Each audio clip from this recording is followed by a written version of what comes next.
Hello everyone, welcome back to our channel. ఎలా చదువుతున్నారండి? Group 2 group 3 కోసం బాగా చదువుతున్నారా? బాగా చదవండి. ఎగ్జామ్ మనకి ఇంకా కొంచెం టైం ఉంది కాబట్టి ఇది మనకి ఎగ్జామ్కి ప్రిపేర్ అవ్వడానికి పర్ఫెక్ట్ టైము. అయితే నేను ఈ బ్లాగ్లో ఏంటంటే ఇండియన్ హిస్టరీ ఎలా ప్రిపేర్ అవుతున్నాను, దానికి సంబంధించిన బుక్స్ ఏమైనా కొనుక్కున్నానా లేదా అనేది, అండ్ అలాగే నేను నోట్స్ ఎలా ప్రిపేర్ చేసుకుంటున్నాను అనేది నేనైతే మీకు ఈ బ్లాగ్లో చూపిస్తాను. అయితే నేను ఇండియన్ హిస్టరీకి తెలుగు అకాడమీ బుక్ని అయితే ఫాలో అవుతున్నానండి. ఎలా అంటే నేను తెలుగు అకాడమీ బుక్ అయితే కొనుక్కోలేదు. నేను నెట్లో నెట్లో పీడిఎఫ్ లాగా తెలుగు అకాడమీ బుక్ అయితే ఉంది. సో దాన్ని పీడిఎఫ్ లాగా పెట్టారు, దాన్ని డౌన్లోడ్ చేసుకొని నేనైతే నోట్ చేసుకుంటున్నాను. ఇంకొకటి ఏంటంటే నోట్స్ ఎలా ప్రిపేర్ చేసుకుంటున్నాను అంటే, మీరు ఏ బుక్ కొనుక్కున్నా సరే కొన్ని బుక్స్లో ఏంటంటే పాయింట్స్ వైజ్గా ఇచ్చారు. తెలుగు అకాడమీ బుక్ అయితే మనమే నోట్స్ ప్రిపేర్ చేసుకోవాలి. సో మ్యాటర్ చాలా ఉంటుంది కాబట్టి దాన్ని షార్ట్ కట్స్ అంటే ఇంపార్టెంట్ పాయింట్స్ లాగానే నేను రాసుకుంటున్నాను అనమాట.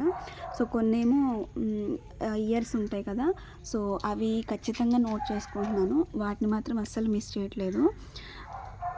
ఇంకొకటి ఏమంటే, ఇప్పుడు మనకి క్విట్ ఇండియా ఉద్యమం కానీ, సహాయ నిరాకరణ ఉద్యమం కానీ, చంపారన్ ఉద్యమం కానీ ఇలాంటివి ఉన్నాయి కదా.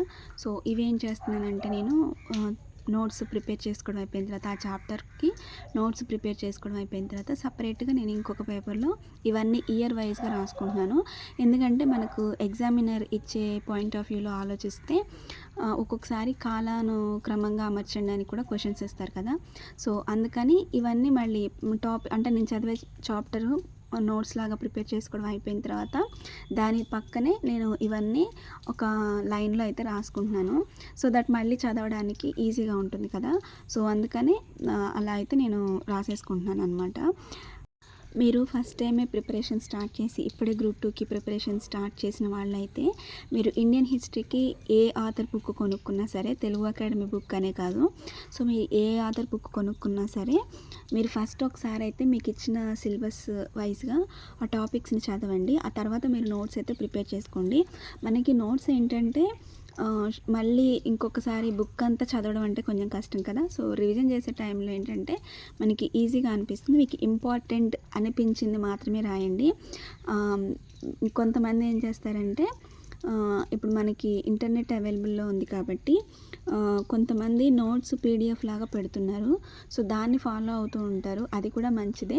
కాకపోతే ఏంటంటే మనంతటా మనం చదువుకొని మనం నోట్స్ ప్రిపేర్ చేసుకుంటే అది మనకి యూస్ఫుల్ అవుతుంది. మనకి సెకండ్ టైం కానీ థర్డ్ టైం కానీ రివిజన్ చేసేటప్పుడు సో మనం ఏం రాసామనేది మనకు అక్కడ చదవకుండానే గుర్తుండిపోతుంది.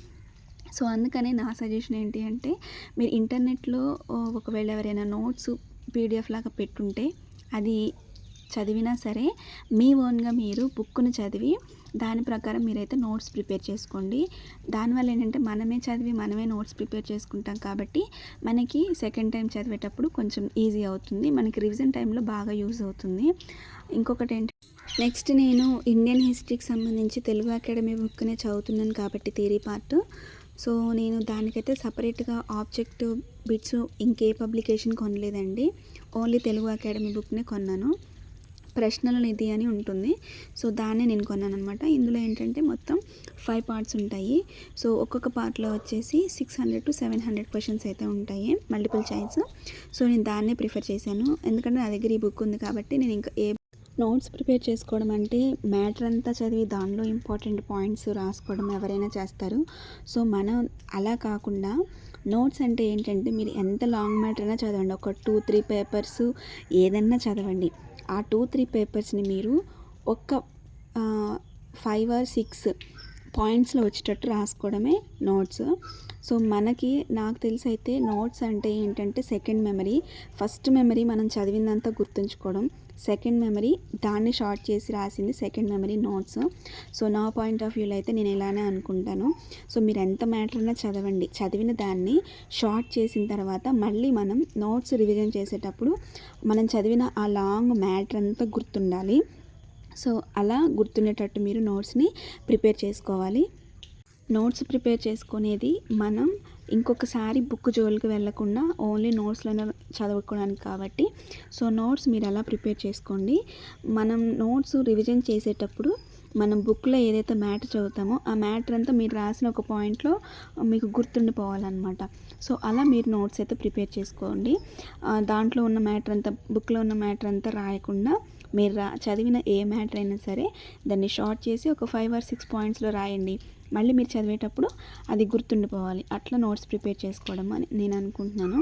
సో నేనైతే నా పాయింట్ ఆఫ్ వ్యూలో నోట్స్ ప్రిపేర్ చేసుకోవడం అంటే నేను ఇదే అనుకుంటున్నాను. మీరు ఇంకా ఏదైనా సజెషన్స్ ఉంటే నాకు కామెంట్ సెక్షన్లో కామెంట్ చేయండి. నచ్చితే సబ్స్క్రైబ్ చేయండి.